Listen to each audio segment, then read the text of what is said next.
آدمی تھا، فاروق اعظم اس کا نام تھا، اور وہ فاروق اعظم کھدر کے پرانے کپڑے پہن کے جن پہ 17 پیون لگے ہوئے تھے وہ بیت المقدس کو فتح کرنے کے لیے جاتا ہے. غلام ساتھ ہے، غلام کا نام اسلم ہے. اسلم غلام کیا کہتا ہے؟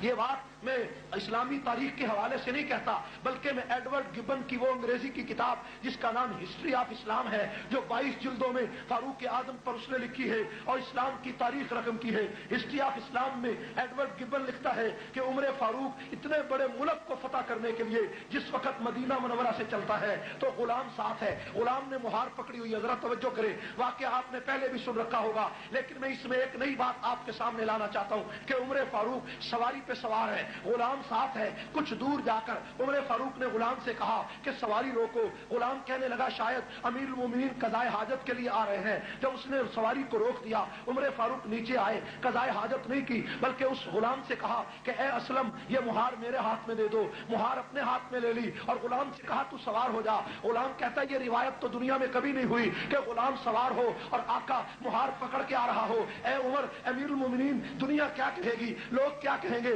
عمر نے کہا دنیا جو مرضی کہے لیکن عمر یہ کہتا ہے کہ نوکر سوار ہوگا، آقا پیدل ہوگا.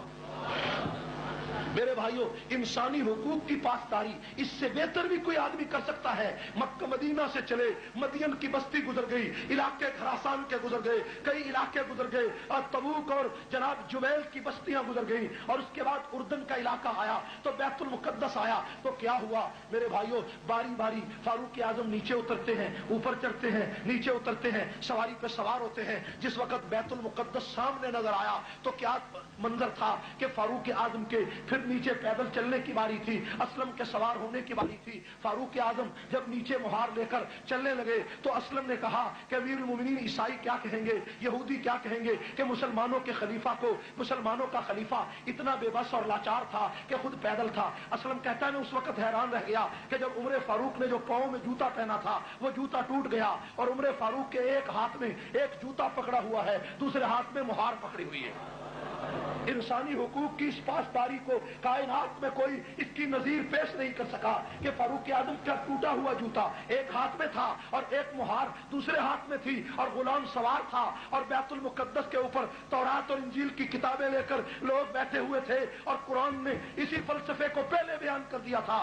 ذالک مثلہم فی التوراۃ ومثلہم فی الانجیل. محمد کے یہ وہ خلفاء ہوں گے جن کی مثال تورات و انجیل میں گزر چکی ہے، جن کا ذکر تورات اور انجیل میں پہلے آ چکا ہے. میرے بھائیوں، عیسائیوں نے انجیل کھولی ہے اور اس کے اوپر کیا لکھا ہے کہ جو خلیفہ وقت ہوگا وہ پیدل ہوگا، مہار سوار غلام ہوگا. اور دوسری کتاب میں لکھا کہ فاروق اعظم کی ایسی تصویر ہوگی، پرانے کپڑے ہوں گے، ہاتھ میں جوتا ہوگا. آپس میں اختلاف ہو گیا، پڑھنے والوں کا اختلاف ہو گیا. کسی نے کہا پیدل عمر ہے، کسی نے کہا سوار عمر ہے. حضرت عمر فاروق کے ہاتھ میں جوتا تھا. اسلم نے کہا امیر المومنین خدا کا واسطہ دے کر کہنا چاہتا ہوں کہ آپ کے ہاتھ میں جوتا ہے اور مہار ہے. یہ دشمن کیا کہے گا کہ اس نوکر کو، اس غلام کو کوئی سلیقہ نہ آیا. خدا کے لیے آپ نیچے سے اوپر آ جائیں. عمر نے کہا کہ باری تیری سوار ہونے کی ہے، عمر کی پیدل چلنے کی ہے. عمر کو یہ پرواہ نہیں دنیا کیا کہے گی، عمر یہ سوچتا ہے تیرا پیغمبر کیا کہے گا.